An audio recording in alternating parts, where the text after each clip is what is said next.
that? Blue skies. I'm at a train station. What could that mean? It means I'm heading to the coast again. It's a beautiful, beautiful summer's day. It's possibly one of the nicer days in England, and I'm off to Hastings, famous for the Battle of Hastings. Although the battle took place slightly north of the town of Hastings, but I'm off to Hastings. I'm going to walk along the coast and see what I see. So come join me on that journey. Hi, well, welcome to another one of my videos. I am Alex, and I am the Wandering Englishman. You may have seen me in such videos as an Englishman in Kiev and 1 week in Lviv. However, today we're on my home turf and we're in England.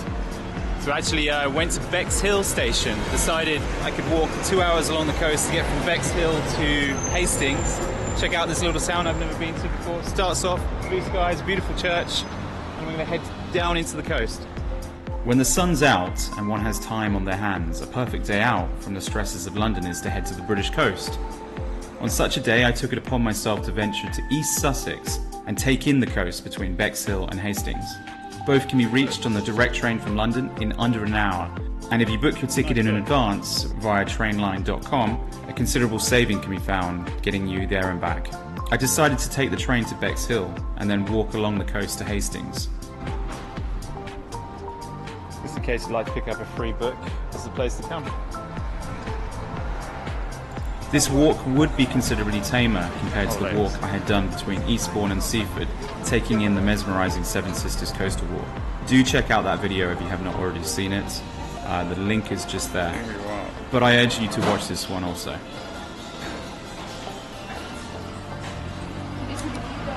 So just got to the Angry Whelk. Gonna take in maybe some oysters or something. I think that's a good idea. So, classic English oysters by the seaside, bit of Tabasco on them, lemon's already on it. Have it out.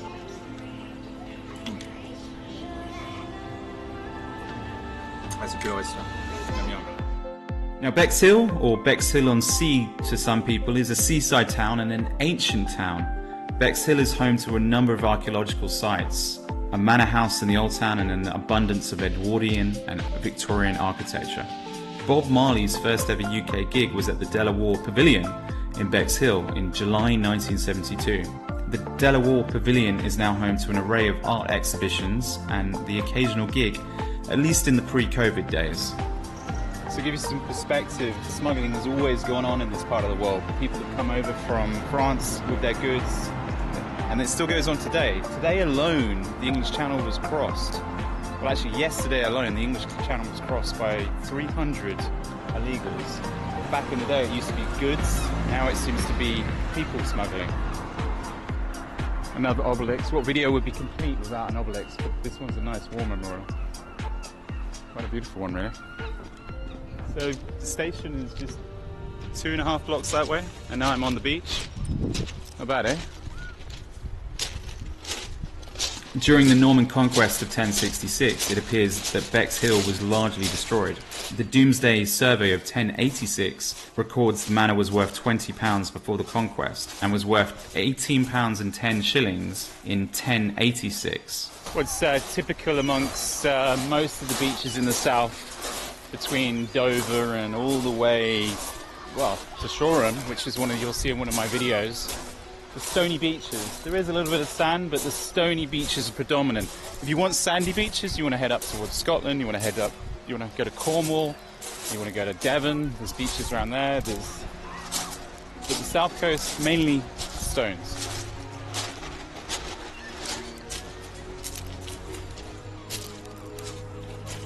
Average age in Bexhill, I think, is in the retirement age. Yes, there's some young people around, but most people are very chilled out, sitting by their little log wooden cabins.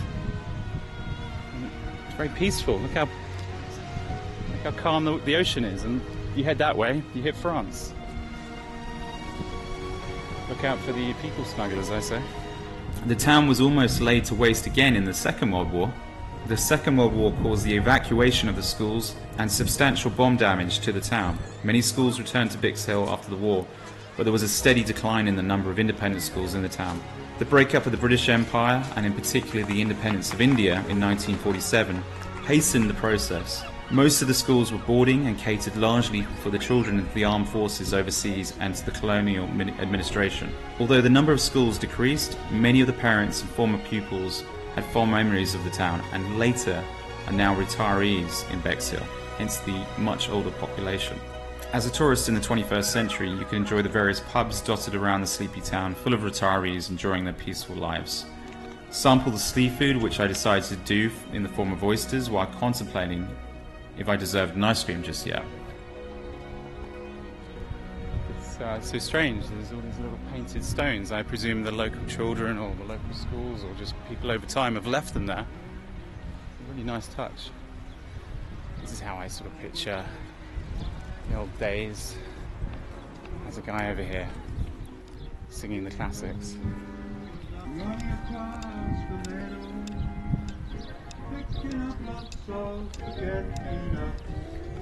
You make me feel so young. You make me feel there are songs to be sung. Bells to be rung and the wonderful. He's loving it.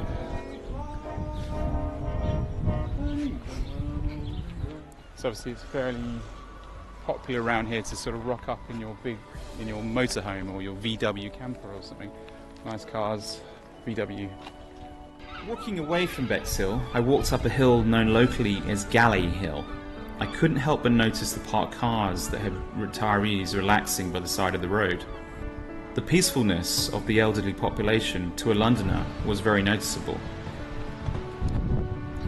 So just leaving Bexhill behind me now, and as I walk up, I'm going to walk towards Hastings this way. It's suddenly got a little bit of a hill. It's a little bit like the other day when I was at Seven Sisters, but the hills are far, or almost non-existent here. So it's a very leisurely walk, but you know what? It's a hotter day, well, I've never done this before. So this is Tower 44. This is one of the many towers that were put up at the beginning of the 19th century, so around about 1804, 1805. This was put up to sort of defend the British coast. Well, look out, just in case the French were basically on their way, because the French were just over there, and Napoleon was a huge threat, basically the beginning of the 19th century. Thankfully, that was all put to an end in 1815, when Napoleon was obviously defeated at the Battle of Waterloo, and the French threat was no more, and thankfully this island never came to be speaking entirely French. Our food may have been slightly better, but you know, we're better off for it, because Napoleon was a dangerous man despite his size.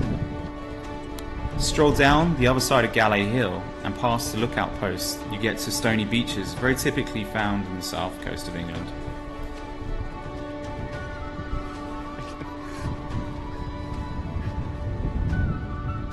So what I didn't comment as I was walking past all the cars and the vans, the peacefulness was actually very strange, but also very, very nice. The fact is, because everyone was very middle-aged and retired, everyone was so quiet. There's a huge difference between when you come to a place where there's lots of English retirees and you go somewhere that the English are not, or they're slightly younger. The noise is phenomenally different. In Bexhill it was very, very peaceful, and I hope it continues to stay that way, because the people seem to be very, very much enjoying their sort of peaceful lives. Sadly, that will change as the country changes. I know I go on about this a lot, but this is a country that is changing dramatically, and a country that they grew up in when they were young is no longer the country that we now live in. Positives and negatives to that.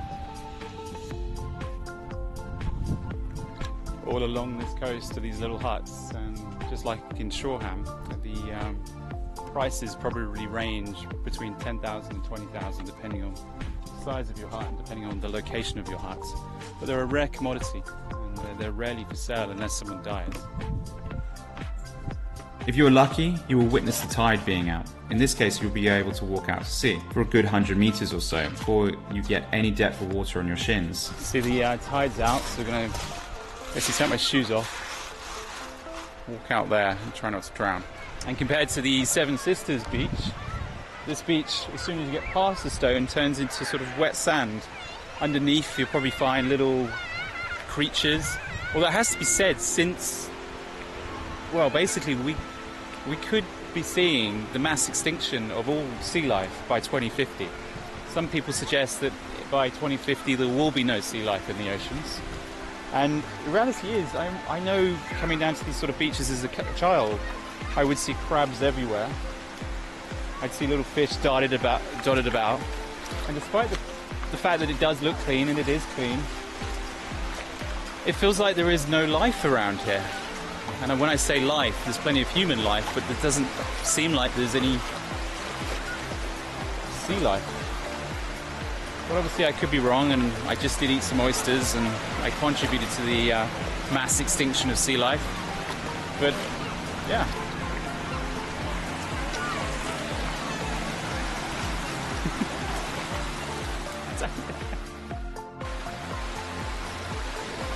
I imagine in 1 hour the tide will have come back in and the rocks over there will be covered.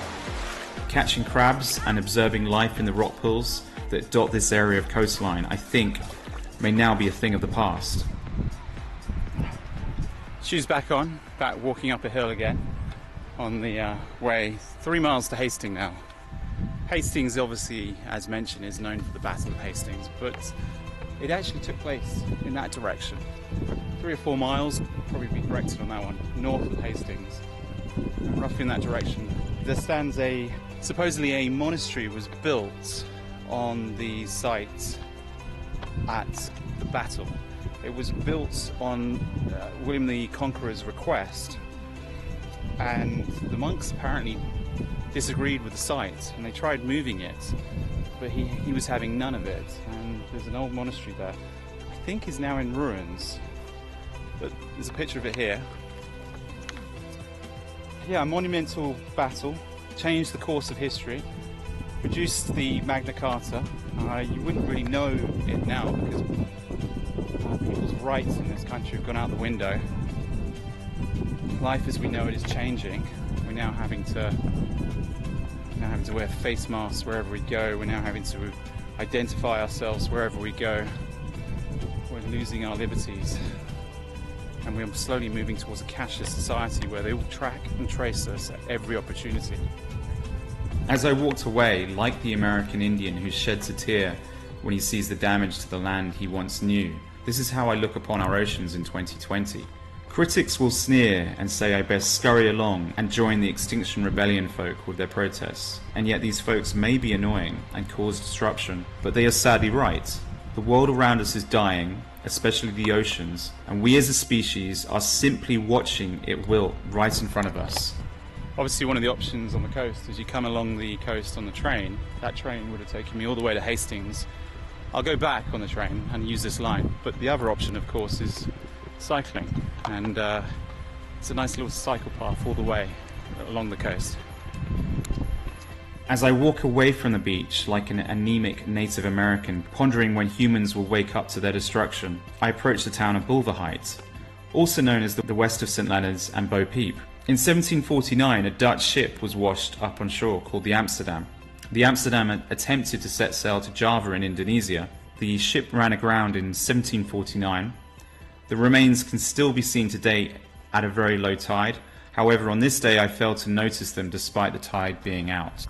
So we have this bizarre thing in England. I think it's fairly unique to England and the Wales and Scotland, these beach huts. Now I know when I'm going down the coasts of France and all over the world, I'm not seeing people rock up with their cars and then sort of sitting in huts, sort of by the beach. Now obviously there's a tieredness to this. The ones on the beach are probably going to be more expensive than the ones off the beach. I don't know, maybe you can tell me in the comments below if this is something that's just unique to the British Isles, or you see this in every country in the world. I'll be honest, having sheds with a living room on the beach strikes me as a very British thing, and fairly rare in other countries, but I could be wrong.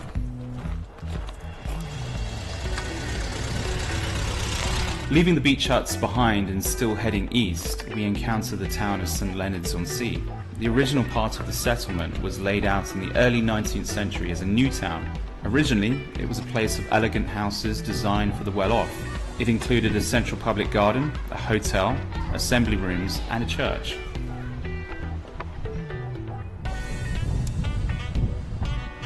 So due to all the stopping and filming and paddling in the sea, it's taken me a little bit longer than it really would have. But I've only really gone 3 miles. Another 2 miles to Hastings. This is St Leonards On Sea.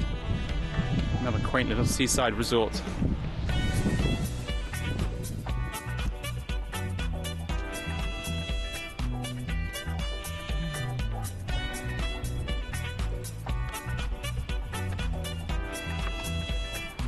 We've moved from huts to, the best way to describe it, it's garages and walls where people have their belongings. Looking a little bit dated and a little bit old, St Leonards. Windy also. Today's St Leonards is extended well beyond the original design. Although the original town still exists within, however, today's residents are with the greatest respect anything but well off. Of course, some of the big houses remain, and I'm certain there are many who sip their lattes while nodding along to their wretch of a newspaper, The Guardian. But a huge chunk of the people who now live in St Leonards are on the poverty line. Crack and booze have replaced Victorian pursuits of grafting and leisure.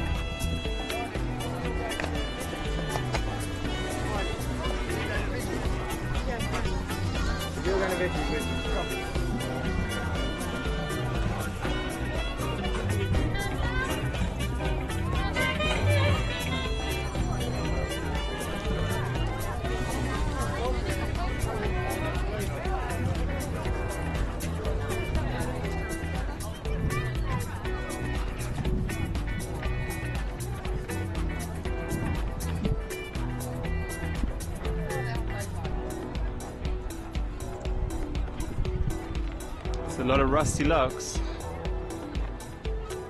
not many new ones.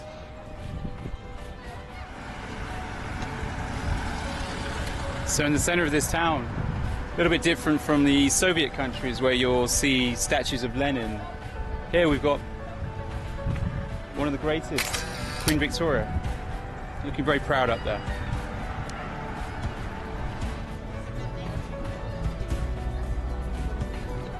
So this eyesore that runs along the beach goes on 1,500 feet. I'm going to go at the top, but this is actually called something. They've actually named it Bexhill Alley.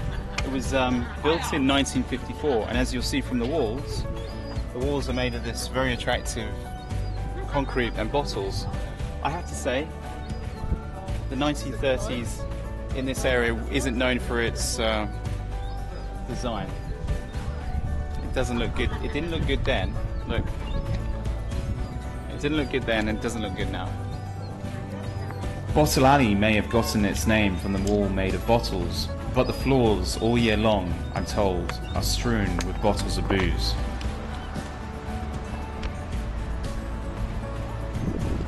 So I'm walking above Bottle Alley. I'll be honest, it's far nicer up here, despite the traffic.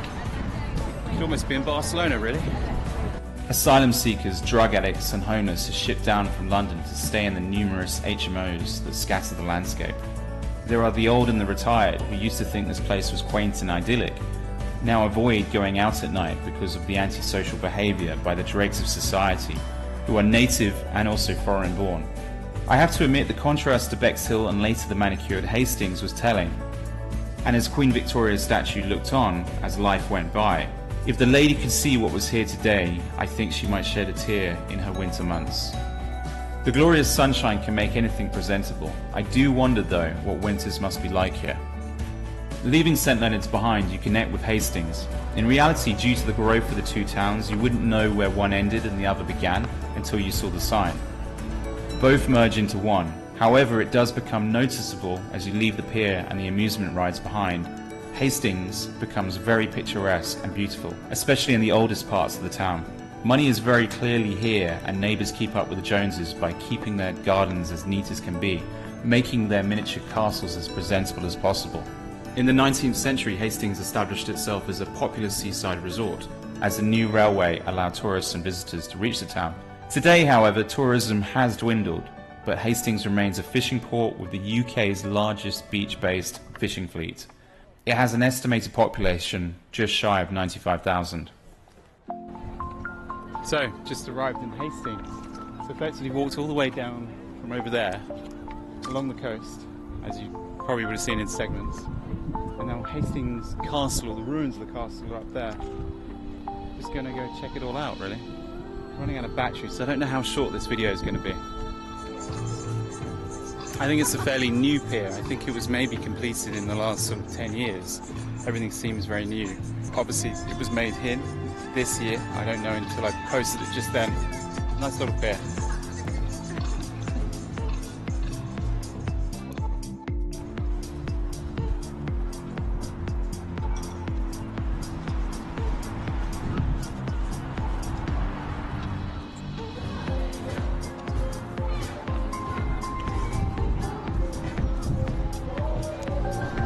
Hastings is a little bit different to where we started on the coast.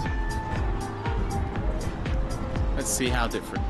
In fairness to Hastings, it is a very beautiful place. If you like stony beaches, which in fact I do, and you like the sort of sleepiness of the seagulls and the old schoolness of the kiss me quick places, Hastings will give you fantastic insights into a British seaside town. I'm going to try and get to the top of the castle, and I think that will basically complete my walk along the beach.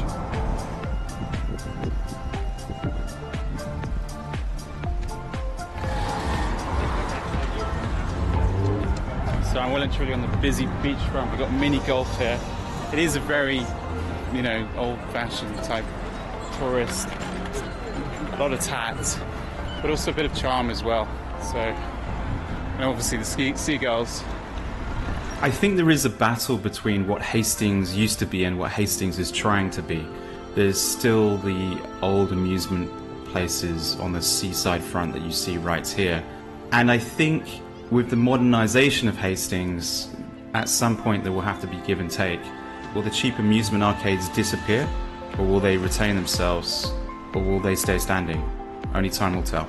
Quite a few fish and chips places to choose from around the corner. I think there was a nice charming one there, the Cod Father. Qatar obviously sells fish and chips, because all pubs do. Lots of little pubs. If you want fish and chips, I'm sure that you'll find a good place to get fish and chips here. It's like the Old Town in Vegas, but more tacky. That's the best way to describe it. And look, another, speaking Old Town Pride, fish and chips.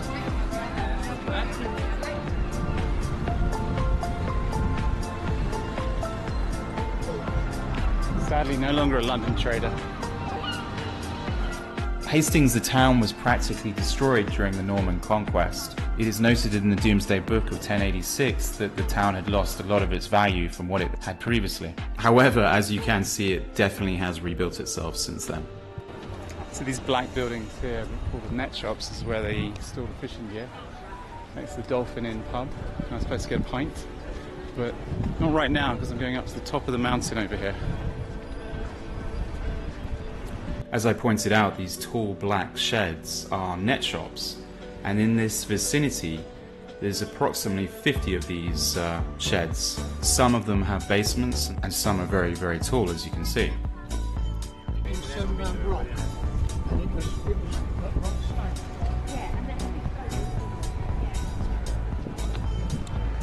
It's quite an advert when you see something that says £2.50 a pint. It's cheap in England.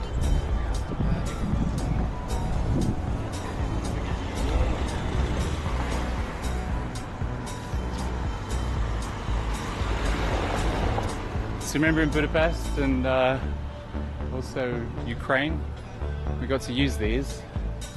Here, it's not working. The funicular that you saw back there is the East Hill Cliff Railway. It's actually 267 feet, that's 81 meters. It is still working, but just on the day that I was there, sadly isn't working.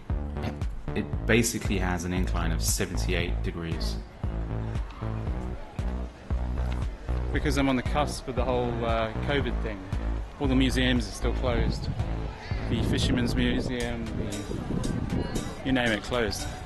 then just to the edge of Hastings, as we move past towards the beach area, you see the limestone cliffs and beaches over here, full of cars. Almost a sort of ancient feel about it. You kind of ignore the vehicles that you have to surround yourself by. And effectively this is the border of the Hastings town. You head this way and you continue going all the way that way, you get to Dover. And the thing is, the Coast Guards have to keep a massive eye right now on the channel because there's so many, well, illegal crossings. And reportedly, some people have landed here in recent weeks.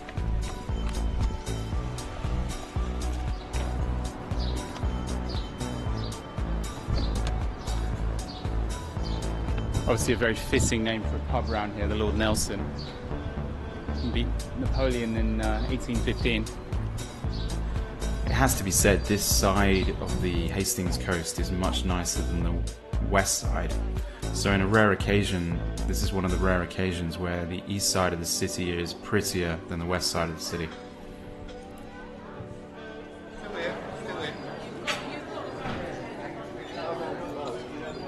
Walking down this side street, a little bit blinded.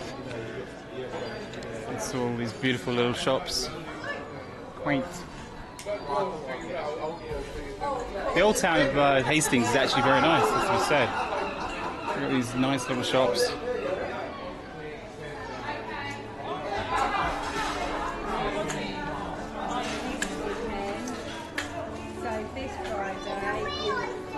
Apart from the odd shop that's closed, you wouldn't actually know that COVID has hit this area.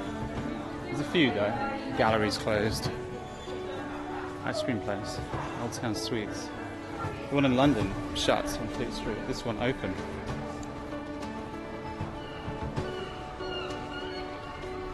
A Muslim scholar who found himself in the British Isles in 1153 described Hastings as a town of large extent and many inhabitants, flourishing and handsome, having markets, workpeople and rich merchants. I pondered that Hastings was still flourishing and its inhabitants were all on form despite being so close to its poorest neighbour.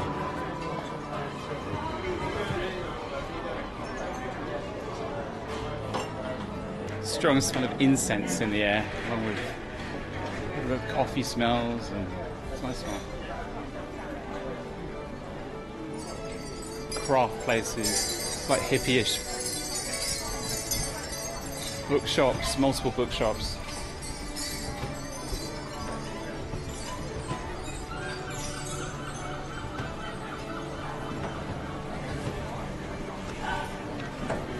Now because it's late afternoon, the sun is so bright.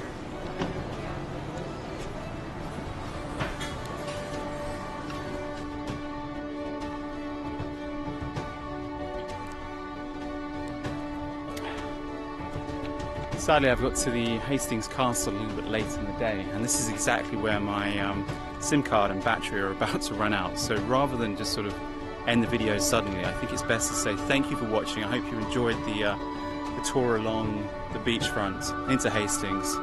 Didn't see the castle, maybe another time, and hopefully I'll see you in the next video.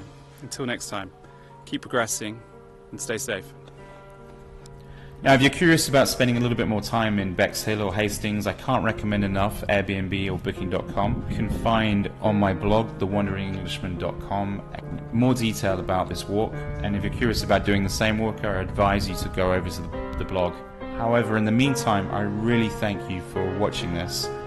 And if you like this content, click subscribe, and I hope I get to see you in the next video. Leave a comment below so I know you've been here. Until next time, keep progressing.